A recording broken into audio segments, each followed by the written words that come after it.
So one of the big things I wanted to do this year was to leave the country. I would like to leave the UK. And unexpectedly, last month, I had the opportunity to leave the country, to go to Scotland. I am counting that as leaving the country. You go past the border signs that say welcome to England, welcome to Scotland. To be fair though, I want to get on a plane and go somewhere, but I'm counting this. This very fact that I was able to travel. So somebody I know was driving to Edinburgh to attend Fringe, this is Fringe, and invited me to be their companion. So they went to Fringe and I did almost everything but Fringe. Cheers. So I was in Edinburgh on my own for the majority of my time there, and I had a blast. Single woman out in the world, you know? No lovely Scotsmen though, unfortunately, just tourists. So what did I get up to? Well, the first big thing was I went on an Outlander tour, a one-day trip, doing lots of the filming locations, and I loved it. I used the tour company Rabbies, and our tour guide was called Kelly, and she had this foot-sized Jamie that we carried around with us, and of course we were forced to take a selfie with said Jamie. Because I was on the trip on my own, I ended up not taking timer photos on my mobile. I took videos and then was going to screenshot them, but actually they're okay as they are, so this is me just being vain and enjoying myself. We went to Midhope Castle. It's not called Lallybroch, but in Outlander that's what it's called. That place, hope I've said that right, Lallybroch. And it's just the exterior. That's the most shocking thing for me. I didn't realise the interior had been gutted. It's quite normal to use exteriors and then film on sound stages, but I think a lot of people were expecting to see an interior, and there is none. It's just a shell. I did buy a key to Lallybroch. It was £6 to get in, £2 for the key, and although it was just like a glorified photo stop, it was amazing to be there. I think all the funds they're going to use to revamp the place going ahead, so that would be cool. But all these castles were amazing, and what was even better was that I was on my own exploring them, so I was going at my own pace, so I was running all over the place. I truly loved being on my own in these environments. I walked everywhere. By the end of the day I did something like 20,000+ steps, which is amazing for me. This is where I'm going to interject and just talk about the weather. So I was planning for non-stop rain on this trip. I packed for the cold and the wet, and there was almost none. Just one morning we woke up and rain. So even on this trip I was blown away by the fact that it was sunny and warm and not that breezy. At Blackness Castle there was a walkway that you could go down, and I just stood at the end and was overwhelmed by how calm it was. I could have spent all day just staring out at the sea. It also smelt of home. I'm from a seaside town, so the smell of the sea will always remind me of home. But we saw the tower where Jamie rescues Claire and I think they fall out of the window. We went to Doune Castle. That place was just a maze. Something I love about old places, and particularly old castles, is they are designed for smaller people. I'm 5'3", maybe 5'4", and lots of these places feel designed for me, so as I'm walking through I feel nice and tall.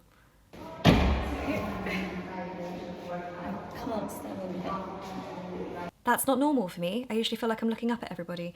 But yeah, I felt happy on all these locations. We stopped at Corros and saw Corros Palace. Corros? I don't know. I didn't go inside, but I sat outside and took this lovely video of myself being dramatic. The sea was nearby and there was a walkway, and I went along that walkway, which was harder than it looked because at that point the wind picked up.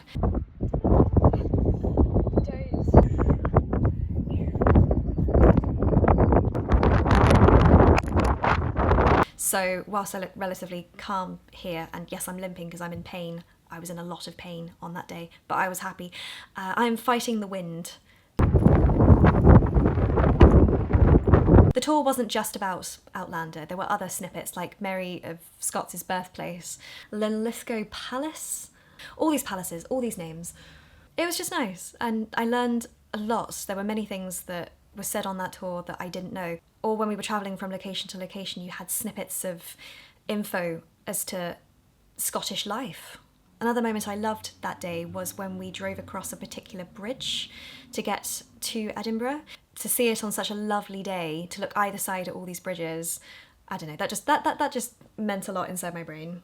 So then I came back to Edinburgh and limped from the bus station to one of the university buildings and then saw Michelle Brazier. with my friend. It was an amazing day. It's one of the best days I've had in a long time. I don't know if you can tell I was quite happy about the day. I'm going to do a separate video about the art part of my fun in Edinburgh because this has already gone on longer than I expected. But other things I did do in Edinburgh itself, I saw Greyfriars Bobby.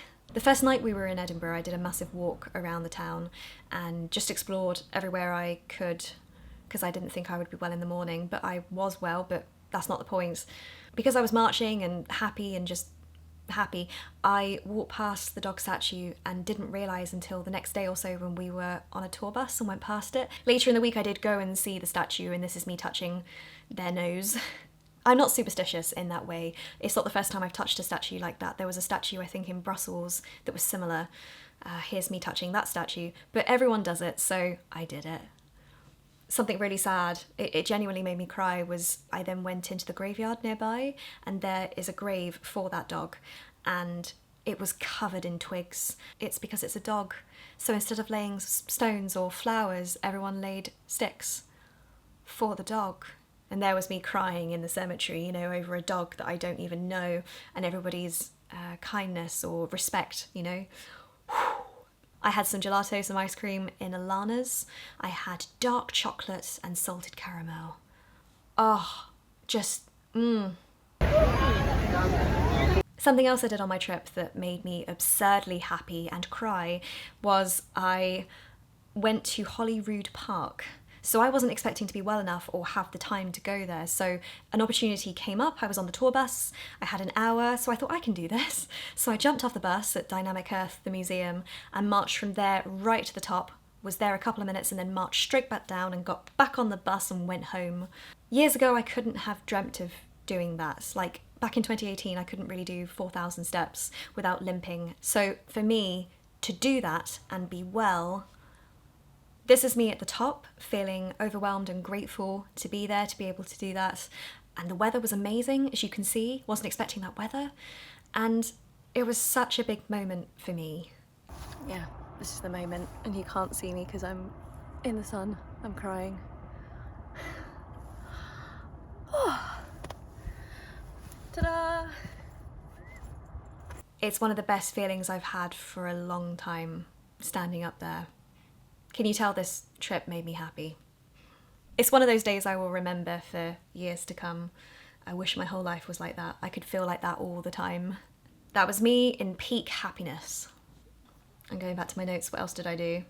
The Royal Mile was busy. There was one day in particular where I just couldn't even comprehend walking down it, so I got on the tour bus instead. This is the clip that I took. As an autistic person, that was hell. Hell that I had a barrier from, so I was happy, I was okay, I was safe on the bus, but I hate people, I hate people, I hate people. I do find people difficult to connect with and I feel isolated, and I understand it's because I'm autistic, but I certainly did try to merge with the people on this trip. I went out of my comfort zone to do things I wanted to do despite the stress of the people around me, which probably leads you to a question of, well, Rebecca, if you know you're autistic, if you know you hate people and London's difficult and depresses you, etc., then why on earth would you go to Edinburgh and during Fringe time? Well, again, it's because my friend was going and I was invited last minute, so you make the best of the situation you can. I certainly, if I was to go back again, would go during a quieter and probably less expensive time of year. Despite the fact I didn't really do Fringe, I did 2 events, but I wasn't there for Fringe. I tried to see some of the Fringe life stuff that was going on. All the tents, drinking areas, the amount of people. I walked around a lot on my own. I personally was overwhelmed by it. It's not my scene, it's not my crowd, I didn't like the music, but it's one of those things where you kind of need to throw yourself into a situation to experience it. Otherwise you'll kind of regret not doing it. I didn't buy any drinks, I just had some donuts. I ended up seeing 2 acts this year. I ended up seeing Britannic and Michelle Brazier, and I think I just about got the comedy. I'm terrible. But talking about Fringe, so this is the first time I have been in Edinburgh, so you could argue that the Fringe version of Edinburgh is my first experience. So when we were in the taxi on the way to Edinburgh, I was just confused by how colourful everything was. There was people everywhere. One of the tour guides said the population, someone said it quadruples, but it definitely doubles during Fringe time. So I've seen Edinburgh at its busiest. There were so many places where I imagine it's not as colourful if it's not Fringe time, because everything is smothered in posters. So another reason my friend was in Edinburgh was to see the tattoo, and they invited me along. It's something I've wanted to do. It's something I wanted to do before my granddad died. Wasn't able to, but he did get to see it before he died, so hurrah. So that night when I went to see it with my friend, I was quite emotional because it just made me think of my granddad everywhere. Here's a clip of me just walking around on the floor.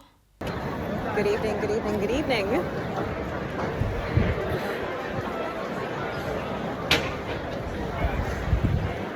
Okay, that's it. I'm just really nervous and anxious and happy and confused. And then look at all these people. I feel like I'm back working at a stadium I used to work in when I was back at film school. My job was to watch all the people. Anyway, I'm babbling. This is just, it's awesome. My granddad would be so happy. I don't think I can keep the audio of all these clips on this content, but just imagine an exceptionally happy Rebecca watching that. I just love bagpipes, and that sort of music just brings back childhood memories of my granddad. My granddad used to be the man at the front doing that stick in the air. Another evening where I was happy. Just happy, happy, happy. The last big thing I did on my trip was I visited Britannia. For those of you who don't know what it is a royal yacht/ship that the royals used for decades. I visited because it's something my granddad would have liked me to have done. So as I was walking around, I was just thinking of my granddad getting excited about everything around me. I don't really have much footage on Britannia aside from me, and there's this lovely view that I took. I just was stunned by that view and the peace. It was silent. But as for the stuff on the ship, I didn't record or photograph much because I just was taking it in. Also, thank you to the Britannia tour setup because they enabled me to listen to the tour guide through my AirPods.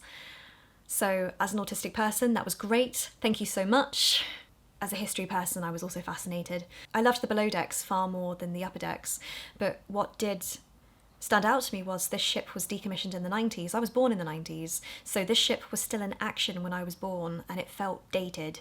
When you watch The Crown, the latest series that's been out, they talk about the ship and how it needs decommissioning. When you see it in person, you can understand why. It makes so much sense.